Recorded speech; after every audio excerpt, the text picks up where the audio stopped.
بسم اللہ الرحمن الرحیم اللہم نحمدک کما ترضی و نصلی علی حبیبک و آلہ کما یرضی و نحب محبوبک کما ارتضی اما بعد۔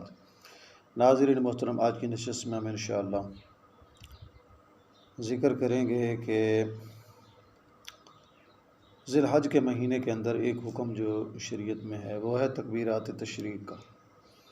اس مہینے کا ایک اہم رکن ہے جس کی عام مسلمانوں میں عموماً خواتین میں خصوصاً تبلیغ کی بہت زیادہ ضرورت ہے۔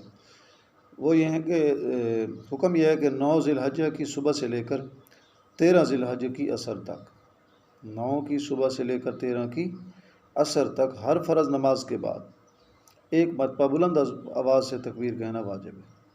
ہر فرض نماز کے بعد ایک مرتبہ بلند آواز سے اونچی آواز کے ساتھ تکبیر کہنا واجب ہے۔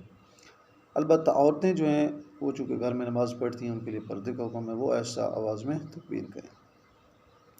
تکبیرات تشریقی ہیں: اللہ اکبر لا الہ الا اللہ واللہ اکبر اللہ اکبر وللہ الحمد۔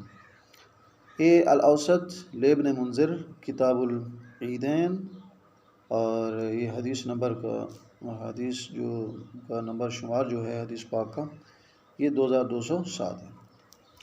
مسئلہ یہ کہ بہت سارے لوگ اس میں غفلت سے کام لیتے ہیں، یا تو پڑھتے ہی نہیں ہیں یا ایسا آواز میں پڑھ لیتے ہیں، حالانکہ اس کو قدر بلند آواز میں پڑھنا واجب ہے۔